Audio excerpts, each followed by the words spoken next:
ஒரு கிராமத்தில் புதைகுழி ஒன்று இருந்தது. ஒரு நாள் அந்த வழியாக வந்த ஒருவர் அதில் சிக்கிக்கொண்டார். அருகே இருந்தவர்கள் அவரை காப்பாற்றுவதற்காக தங்களது கையை அவரை நோக்கி நீட்டி, உன் கையை கொடு, நாங்கள் உன்னை வெளியே இழுத்து விடுகிறோம் என்று கூறினார்கள். கையெட்டும் தூரத்தில் இருந்தாலும் அவர்களது கையை அவர் பிடிக்க மறுத்து, என்னை காப்பாற்றுங்கள், என்னை காப்பாற்றுங்கள் என்று மீண்டும் மீண்டும் கத்திக் கொண்டிருந்தார். அருகில் இருந்தவர்கள், உன் கையை கொடு, நாங்கள் உன்னை காப்பாற்றி விடுகிறோம் என்று பல முறை கூறி பார்த்தார்கள். ஆனால் புதைகுழி சேற்றில் சிக்கியிருந்த அந்த நபரோ என்னை காப்பாற்றுங்கள், என்னை காப்பாற்றுங்கள் என்று கத்திக் கொண்டிருந்தாரே தவிர தனக்கு உதவுவதற்காக கரங்களை நீட்டும் நபர்களின் கரங்களை அவர் பிடிக்க தயக்கம் காட்டி வந்தார். இதனால் அந்த இடத்தில் குழப்பம் நீடித்தது. இந்த சமயத்தில் அந்த கிராமத்தில் அறிவாளியான ஒரு நபர் அந்த வழியாக வந்தார். அனைவரும் அவரை அழைத்தார்கள். இங்கே வாருங்கள், இவரை காப்பாற்ற வாய்ப்பிருந்தும் எங்களால் அது முடியாமல் இருக்கிறது, இதற்கான தீர்வை சொல்லுங்கள் என்றார்கள். அந்த அறிவாளியான நபர் அருகே வந்தார். என்ன விஷயம் என்று விசாரித்தார். பிறகு அவர் அந்த நபரிடம் கையை நீட்டி, என் கையை வாங்கிக் கொள் என்றார். உடனே அந்த நபர் இந்த அறிவாளியின் கையை பற்றினார். அனைவருமாக சேர்ந்து அந்த நபரை புதைகுழி சேற்றிலிருந்து மீட்டார்கள். அனைவருக்கும் ஒரே ஆச்சரியம். எப்படி இதை செய்தீர்கள் என்று அறிவாளியிடம் விசாரித்தார்கள். அவர் சொன்னார், இந்த நபரை நான் அறிவேன்.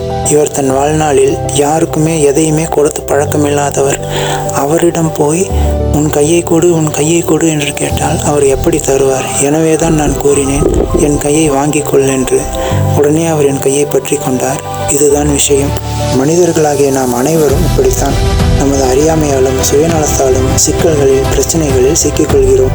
இந்த கதையில் வரும் புதைகுழி போலத்தான் நம்முடைய மனம் அன்றாடம் ஏதாவது ஒரு குழப்பத்தை ஏற்படுத்தி புதிய புதிய பிரச்சனைகளில் நம்மை சிக்க வைத்து விடுகிறது. அதிலிருந்து மீண்டு வர இறைவன் நமக்கு அருள்பாலித்தாலும் அதை நாம் ஏற்பதில்லை. நீதிமொழிகள் 16:9 பின்வருமாறு கூறுகிறது, மனிதர்கள் தம் வழியை இருதயத்தில் திட்டமிடுகிறார்கள், ஆனால் அவர்களுடைய காலடிகளை இறைவன் தீர்மானிக்கிறார். மனித மனம் எப்போதும் திட்டமிடுவதிலேயே குறியாக இருக்கிறது.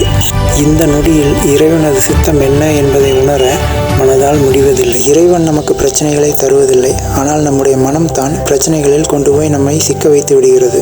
இதற்கு தீர்வாக பிரச்சனை ஏற்படுகிற சமயத்தில் ஒரு சில நிமிடங்கள் மனதால் அமைதி காக்கிற சமயத்தில் இறைவன் அந்த பிரச்சனைகளுக்கு நமக்கு வைத்துள்ள தீர்வுகளை எளிதில் அடையாளம் காண முடியும்.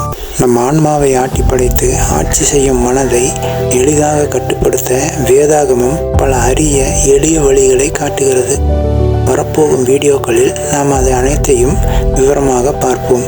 கர்த்தரின் சித்தம் என்ன என்பதை தெளிவாக அறிந்து அதன்படி நமது வாழ்க்கையை மாற்றி அமைத்துக் கொள்வது எப்படி என்பதை வரும் நாட்களில் பார்ப்போம். Praise the Lord.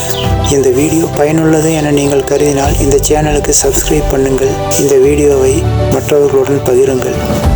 God bless you.